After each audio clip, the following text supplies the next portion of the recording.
आज 7वां दिन है, मुझे मरना है। और ये मार काट की कथा आप जो सुना रहे हो, इससे मन बड़ा अशांत हो रहा है। अब तो किसी भगवान के ऐसे परम भक्त की कथा सुना दो जिसको सुन करके मेरा मन परमात्मा में अंतिम समय लग जाए। सुखदेव जी ने कहा, राजन आज 7वां दिन है, भूख लग रही होगी, प्यास लग रही होगी, कुछ जलपान करोगे, भोजन पानी कर लो। परीक्षित जी ने कहा, प्रभु ये भगवान की कथा सुन रहे हैं, अब भूख प्यास तो हमें लग ही नहीं रही। और ये बताओ, जो व्यक्ति मरने जा रहा है क्या उसे भूख प्यास लगेगी? भगवान हमारा तो निश्चित हो गया कि आज मुझे मरना है, तो हमें तो भूख प्यास कुछ अच्छी नहीं लग रही। अगर कुछ अच्छा लग रहा है तो सुने निरंतर होए न पूरे, इन कर्ण रंध्रों से सदैव भगवान की कथा ही सुनी जाए, बस यही मैं चाहता हूँ। तो मेरा प्रश्न है, भगवान के किसी परम भक्त की कथा सुना दो। सुखदेव जी ने वर्णन कर दिया, राजन कृष्णस्या सीत सखा कश्चित ब्राह्मणो ब्रह्मवित्तमा विरक्त इंद्रियार्थेषु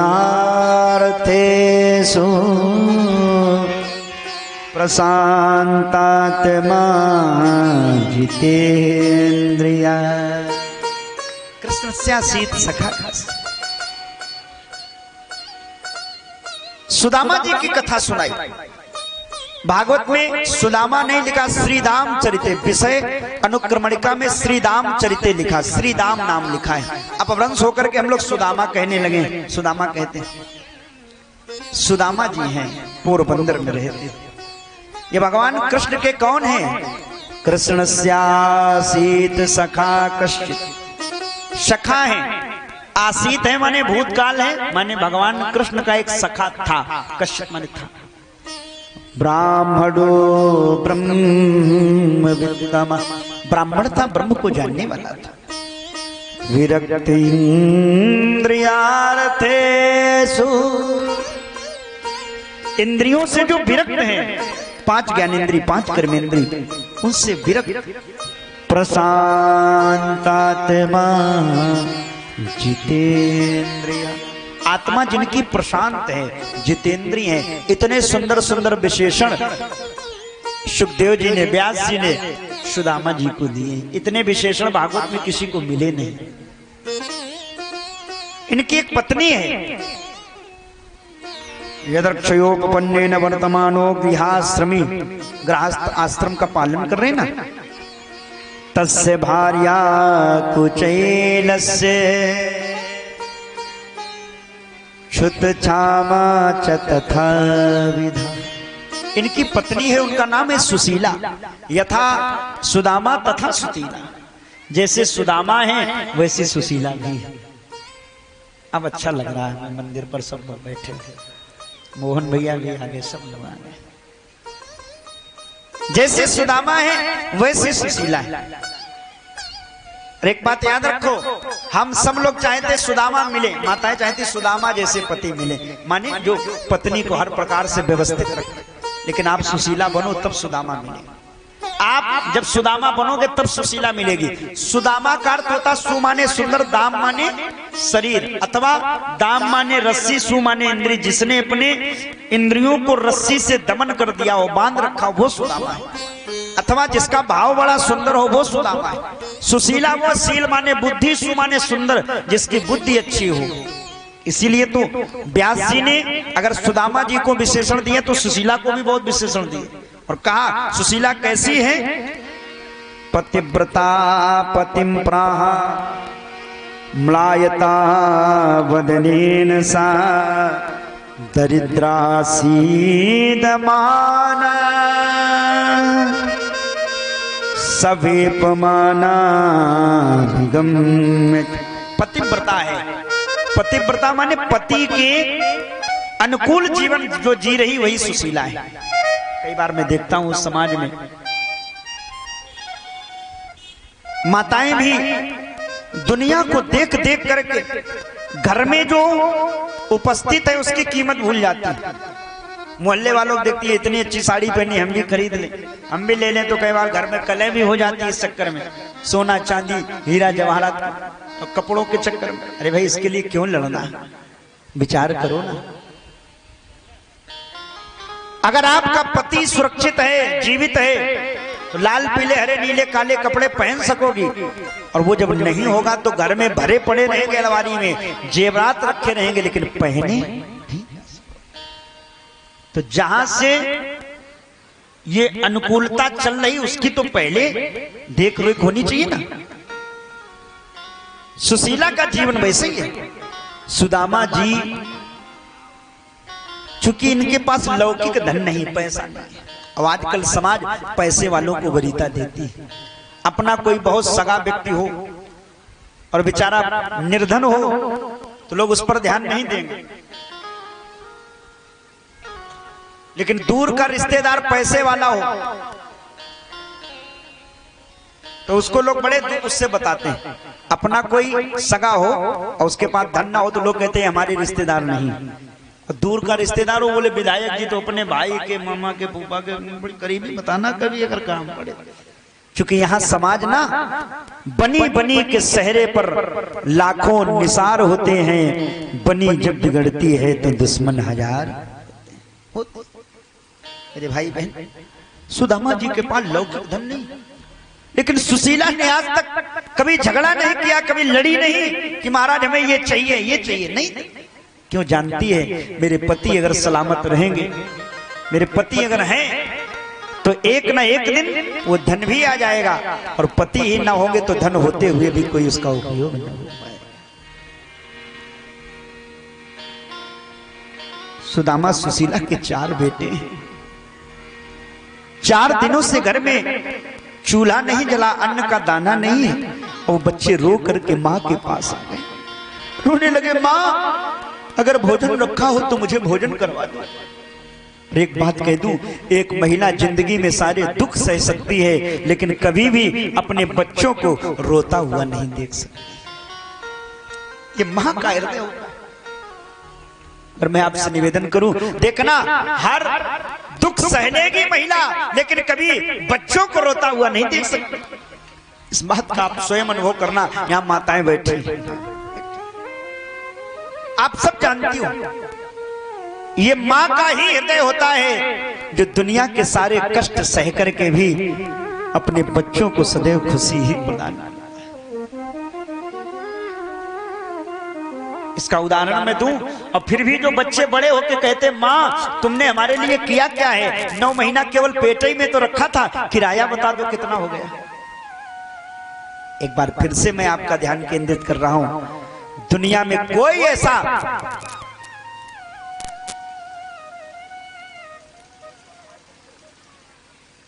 इंसान नहीं है जो उस मां के दूध के कर्ज को अदा कर सके,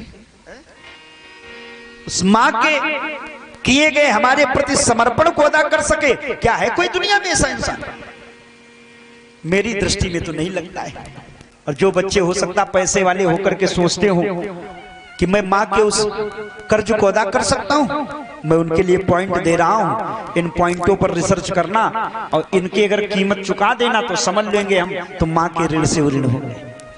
पहला पॉइंट, एक महिला, एक मां 9 महीने अपने बच्चे को पेट में रखती है। कितने? 9 महीने।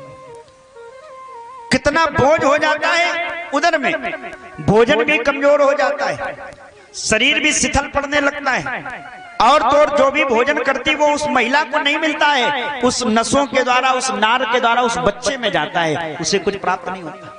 लेकिन महिला वो भोजन पानी, वो आयरन की गोलियां इसलिए खाती, अपने लिए नहीं खाती कि हम स्वस्थ बनी रहना, क्या चाहती कि हमारा बच्चा स्वस्थ। ये कष्ट सह, बच्चा हाथ पैर चलाता है, दर्द होता है, लेकिन माँ उस दर्द को भी चुपचाप सह लेती, 9 महीने तक सहती। इसके बाद जब बच्चे का जन्म होता है, ये दूसरा पॉइंट है, ध्यान से सुनिएगा युवा भाई बहन मेरे। बच्चे को जब मां दर्द जन्म देती है तो असहनीय पीड़ा, दर्द होता भयंकर।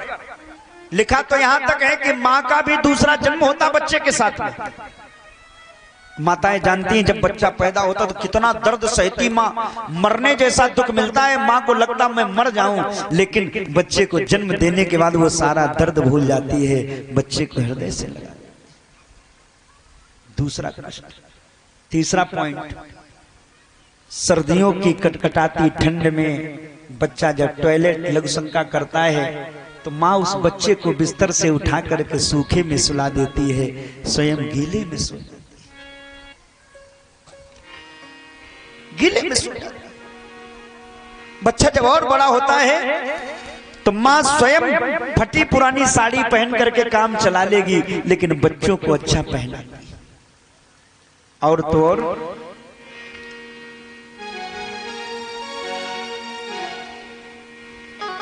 घर में एक रोटी रखी हो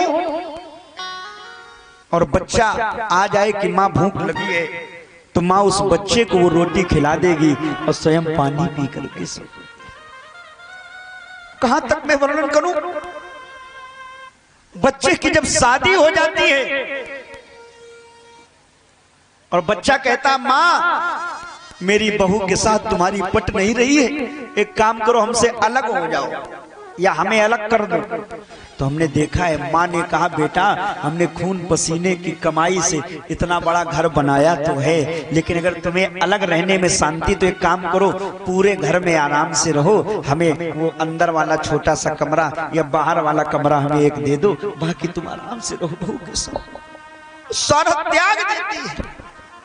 और फिर भी बच्चे कहते तुमने किया क्या है? और देखना कई बार बच्चे गाली भी दें तो माँ अगर कोई पूजन करेगी, पाठ करेगी, हवन करेगी, भजन करेगी, व्रत करेगी, चाहे वो हड़छट का व्रत हो, चाहे वो सकट का व्रत हो, चाहे वो किसी माँ के दरबार में जाए, बच्चा चाहे जितना बिगड़ा हो, चाहे माँ को गाली देता हो, लेकिन माँ अगर किसी मंदिर में भी जाएगी तो अपने लिए कुछ नहीं मांगेगी और कहेगी हे भगवान मेरे बच्चे को खुशी रखना, मेरे बच्चे को खुशी। इतना त्याग करने के बाद भी जब बच्चे कई बार लताड़ लगाते हैं तो विचार करो उस माँ बाप के जीवन में क्या गुजरती है। ये तो माँ की बात है, अगर माँ का स्थान सर्वोपरि है तो पिता का स्थान कहीं कम नहीं है। मेरी बात को भाई लोग समझेंगे। मैंने देखा है एक पिता जब मार्केट से चलता है, आज बाजार थी, मंगलवार था, पिता ने सोचा लाओ 200 रुपए कमा लिए सुबह से शाम तक, घर जा रहे हैं, चलो कुछ नहीं तो लाओ 10, 20, 50 रुपए अपने ऊपर खर्चा कर ले। कई बार देखा मैंने पिता को, मन में तो आया कि लाओ 150 रुपए खर्चा कर लें, लेकिन फिर याद आ गई कि अगर मैंने कहीं 100 रुपए यहाँ खर्च कर दिए, खा पी लिया, और कल मुझे अपनी बेटी की फीस भरनी है। बेटा कल रो रहा था कि पापा किताबें खत्म हो गई हैं, कॉपी लेनी है। अब अगर हमने 100 रुपए यहाँ खत्म कर दिए तो हो सकता है कल हम फीस न भर पावे, कल हम बच्चों के लिए कपड़े न ला पावे, हो सकता है कल हम कॉपी किताबें न खरीद पावे, तो मेरे बच्चे रोएंगे। तो वो पिता अपने मन की उठी हुई तरंगों को वहीं दबा देता है और बच्चों के लिए वो करने का प्रयास करता है। माँ अगर स्वर्ग है तो पिता उसका दरवाजा है। इसीलिए मैं कहता हूं इतना प्यार करेगा कौन जितना माँ करती है। इतना प्यार दुनिया में कौन करेगा? और फिर भी देखना बच्चा लड़ करके झगड़ करके घर से बाहर चला जाए, लड़ करके झगड़ करके घर से बाहर चला जाए, कमाने के लिए परदेश चला जाए, घर वालों को पूछना, कभी अनुभव करना इस चीज का, परदेश कमा रहे हो, घर में फोन करो, बहन से बात करो, बहन अभी आगे रक्षाबंधन में आएंगे हम, सावन में, बताओ तुम्हारे लिए क्या ले आए? भैया बढ़िया वाले वहां से कपड़े ले आना। पत्नी को फोन लगाओ, देवी जी आ रहे हैं सावन में, क्या ले आए? अब की बार आओ, लाना कुछ नहीं, यहीं आओ, चलेंगे वहीं ज्वेलर्स में, थोड़ा सोच रहे नई डिजाइन की ब्रजवाला झाला आए, बनवा दो एक जोड़ी। भाई से पूछना, भाई मैं कमा करके आ रहा हूं, पैसा ला रहा हूं, क्या लाऊं तुम्हारे लिए? भाई कहेगा आ जाओ, अब की बार एजेंसी चलेंगे, एक मोटरसाइकिल लेंगे, बढ़िया घूमा करेंगे, घर में गाड़ी नहीं है। पिता से भी पूछ लेना, तो हो सकता पिता भी ये कह दे कि बेटा पैसा ले आओ, अब की बार छत डलवा लेंगे, ये मकान बनवाना है, प्लास्टर करवाना, ये टाइल्स लगवाना, कह देगा। लेकिन एक माँ से कभी कहना कि माँ मैं कमा करके आ रहा हूं, पैसा ला रहा हूं, बताओ तुम्हारे लिए क्या ले आऊं। देखना उस मां का एक ही शब्द हो कि लाला मेरे लिए कुछ लाना या न लाना इसकी मुझे जरूरत नहीं। बुआ हमें कुछ न चाहिए, लेकिन जैसे तू घर से खुशी खुशी हंसता खेलता हुआ घर से गया है ना, ऐसे बस वापस चला आए। बस मेरे लिए तो यही। ये निस्वार्थ प्रेम एक केवल मां का ही होता है। और मां के सामने अगर बच्चे रो दें तो उस मां पर क्या बीतती हो। सुशीला के बच्चे जिस समय रोए, कहा मां 4 दिन हो गए भोजन नहीं मिला है, भोजन करवा दो। मां ने कहा लाला एक काम करो पानी पी लो। मां 4 दिनों से आप मुझे पानी ही पिला रही, अब तो ये पानी भी ना गले के नीचे नहीं उतर रहे। मां कुछ अन्न खिला दो। तो मां को लगा मैं क्या करूं, अरे मैं तो अभागिन बन गई।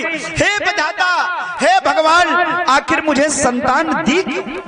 तुम्हारा कैसा न्याय है। कभी कभी किसी को इतना पैसा दे देते हो, इतना धन दे देते हो कि उनके घरों में खाने वालों की कमी होती है, और कभी कभी किसी को इतना बड़ा परिवार दे देते हो कि उनके यहाँ खाने की कमी होती है। कभी कभी समाज में हम भी जाते तो देखते हैं भट्ठे के किनारे बेचारे पड़े हैं, 2 इधर पड़े, 2 पीठ पर चढ़े, 2 इधर। इतने बच्चे हैं कि बेचारे शाम का पता नहीं मिले कि न मिले, चावल से ही काम चल जाए, सब्जी ना हो, सब्जी मिल जाए तो कहो रोटी ना हो है?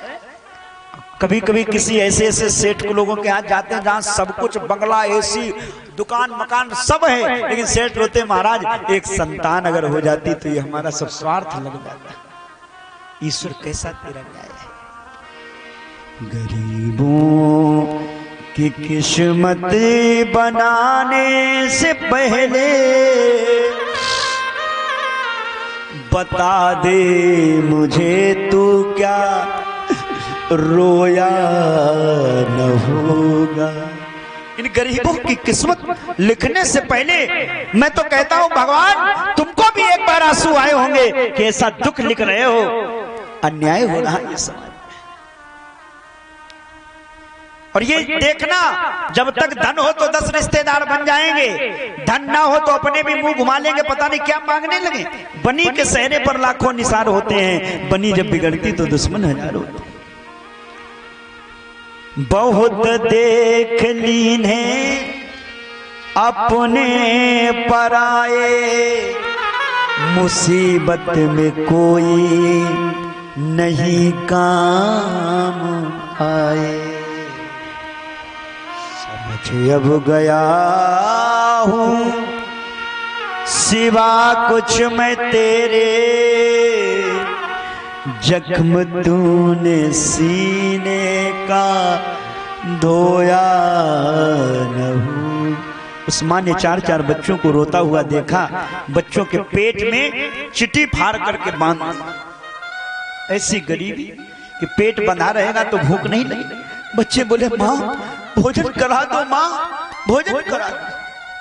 तो सुशीला ने सोचा लाओ बच्चों को खेल में लगा दें, बच्चे अगर खेल में लग जाए तो भूख प्यास भूल जाते हैं। तो कहा गांव के बाहर वाले बगीचे में चले जाओ, वहां तुम्हारे कन्हैया चाचा रहते हैं। झूठ बोला, वो तो रहते हैं द्वारिका में। पोरबंदर से द्वारिका की दूरी बहुत है, कई सैकड़ों किलोमीटर है, लेकिन झूठ कह दिया जाओ चले जाओ बगीचे में, बुलाना चाचा तुम्हारे भोजन कराएंगे। और बच्चे बेचारे वो तो कोरा कागज है, जैसा माँ पढ़ा रही वैसे सीख गए, दौड़ के गए और उस उपवन में चिल्लाने लगे चाचा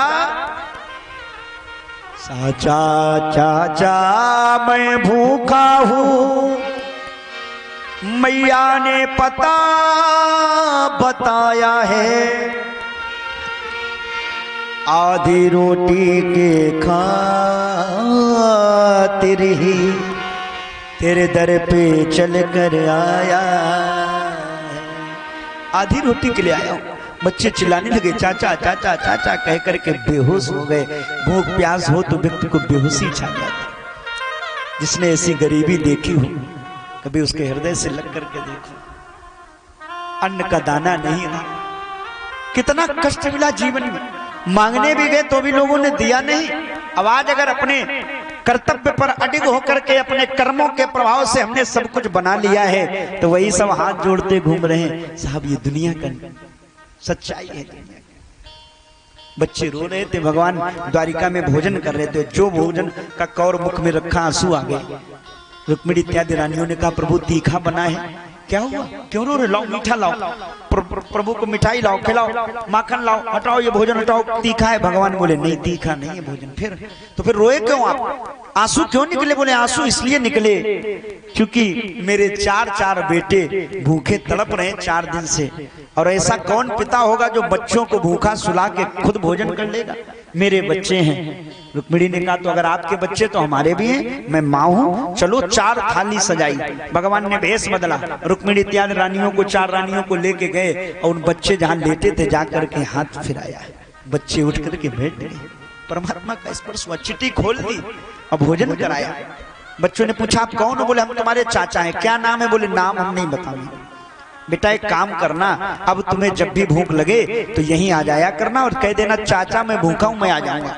अपना नाम पता बता दो चाचा। बोले हमारा यही पता है, यही नाम है, बस और कुछ नहीं। ये परमात्मा की सच्चाई है। भगवान जब किसी पर कृपा करता है तो ये और कह देता कि तुम किसी से बताना नहीं। सही बताओ, रास्ते में जा रहे हो, अचानक पैसों से भरा बटुआ मिल जाए, क्या सोचोगे? कोई जान पावे? चुपचाप धर लोगे, कोई जान न पावे। भगवान ऐसे ऊपर देखोगे, वारे प्रभु इतना मिल गया, कोई देख न पावे। ईश्वर देने वाला जब भी देता देता छप्पर।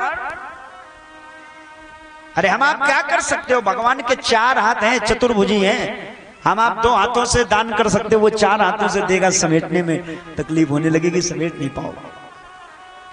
बच्चों को भोजन करा के वापस आए बच्चे, माँ से बोले माँ बहुत अच्छा लग रहा, हमने तो भोजन कराया। कहाँ से करके आए, किसने कराया? माँ को लगा गांव के किसी व्यक्ति ने कराया होगा, ध्यान नहीं दिया। लेकिन भगवान को लगा ये ऐसे सुदामा जी भी इतने अडिग पंडित जी हैं, कभी आएंगे नहीं हमारे दरवाजे पर, तो इनके दरवाजे पे हम चले। तो भगवान आज एक महात्मा का भेष बना करके, झोली फैला करके सुदामा के दरवाजे पे खड़े हो गए। भिक्षाम देहि। अंदर से सुशीला निकल के आई, दरवाजे पे महात्मा जी को देखा, महाराज आपको दे देते। मन में विचार करने लगी, गृहस्थ धर्म का पालन करना है, पंडित जी आए हैं और कुछ दिया भी नहीं तो भी गड़बड़ हो जाएगा, और घर में कुछ है नहीं तो बताएंगे भी नहीं। ये महिला है, गृहस्थ जीवन वो है कि घर में क्या नहीं है ये बगल वाले को पता नहीं चलना चाहिए। माताएं बैठी हमारी, ध्यान से सुनिएगा। अब आज घर क्यों बिगड़ रहे हैं, मैं देखता हूं। एक बार तो फोन में पढ़ रहा था, बोले ये जो जब से फोन चल गए ना, और जब से मायके में बात होने लगी, तब से घर ज्यादा बिगड़ गए। ये भोजन पानी नहाना धोना, एक एक बात इधर उधर जब की जाती है ना, तो आप सब लोग जानते हो ये बड़ी विडंबना है। माताएं चाहती हैं कि हमारी जो बहू आई है वो हमारे बेटे की इशारों पे, माने वो जो बहू आई है वो हमें अपने बेटों को इशारों पे न नचाए। ये माताएं चाहती कि हमारी बहू, और ज्यादातर इसी की समस्या रहती, बोले जब तक बहू आई पता नहीं कौन तो जादू कर दो, लड़का हमारी कुछ सुनते नहीं। अब अपनी बेटी जब विदा करती हैं तो कहती बिटिया दामाद जी का नचाए रहो। चाहती ये है कि दामाद को बेटी अपने इशारों पर नचाए और बहू बेटे को न नचाए। कैसी बात है। प्रयास करो, घर जो बिगड़ रहे हैं इनके कारण भी जानो। आज बहुत से कारण ये निकल के सामने आते हैं, जो बात बात में जो फोनबाजी हो जाती है ना, एक एक इधर उधर की बातें जो हो जाती, इनमें बहुत ज्यादा घर बिगड़ जाते हैं। जबकि घर की गृहस्थी की बातें महिला को चाहिए, अपना बगल वाला भी न जान पावे घर में क्या है क्या नहीं, क्या खाया क्या बनाया। अगर आप सच्ची गृहिणी है तो सुशीला ने आज तक किसी के सामने ये नहीं कहा कि हमारे घर में ये नहीं, सब है ईश्वर की कृपा से। आवाज दरवाजे पे महात्मा है तो ये कहा भी नहीं कि हमारे घर में कुछ नहीं। भाव बदल दिए, कहा सरकार हम आपको दे देती लेकिन हमारे घर में सूतक है। अब सूतक का दिया हुआ दान भी तो लगेगा नहीं महाराज, हम आपको कैसे दे दें। क्या हुआ है? बोले लड़का हुआ है। ठीक है तो हम 6 दिन के बाद आएंगे, लेकिन हम सुशीला तुम्हारे घर से कुछ लेंगे। हम जा रहे हैं 6 दिन बाद आएंगे। बोले महाराज 6 दिन बाद ना आना। अच्छा तो छठी नहीं करते तो 12 दिन बाद बरहो होगा तब आ जाए। महाराज 12 दिन बाद भी ना आना। ओहो तो मूलों में लड़का हुआ 27 दिन बाद आएंगे। नहीं आप 27 दिन बाद आना। तो 6 महीने बाद छठी उठाओगी तब सूतक खत्म होगी तब हम आएंगे लेने। सुशीला ने कहा सरकार आप तब भी नहाना क्यों? बोले ऐसा लड़का पैदा हुआ है, मुझे तो लगता है ये मैं मर जाऊंगी लेकिन सूतक नहीं खत्म हो। क्यों, क्या हो गया है? बोले हमारे घर में जो लड़का पैदा हुआ है वो दरिद्रता रूपी बच्चा पैदा, दरिद्रता पैदा। तो भगवान ने कहा एक काम करो फिर देवी, ये जो दरिद्रता रूपी बेटा है यही हमें दे दो। सुशीला की आंखों में आंसू भर आए।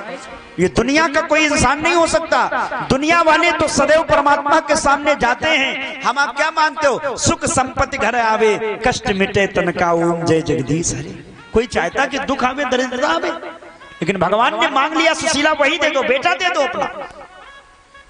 तो दौड़ के सुशीला अंदर गई, सुदामा से बोली एक महात्मा है, कह रहे दरिद्रता वाला बेटा दे दो, बताओ क्या करें? सुदामा ने कहा वो इंसान नहीं हो सकता, महात्मा नहीं, वो तो भगवान है, मेरा नारायण है, तू पहचान नहीं पाई। चलो दोनों दंपति दौड़ के गए, लेकिन तब तक भगवान अंतर ध्यान हो गए थे।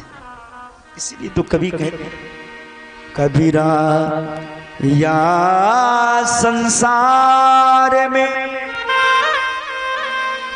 सबसे मिलिए धार, ना जाने किस वेश में मेरो नारायण मिली। पता नहीं कौन से भेष में वो नारायण मिल रहा है।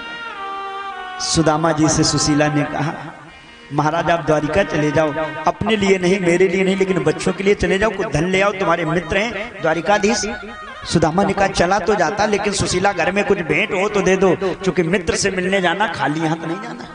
कुछ जगह ऐसी होती खाली हाथ नहीं जाया जाता। मंदिर में, सत्संग में, मित्र से, गुरु से, माता पिता के घर जब जाए, ससुराल जाए तो कुछ न कुछ लेके जाए, न खाली हाथ आओगे वापस।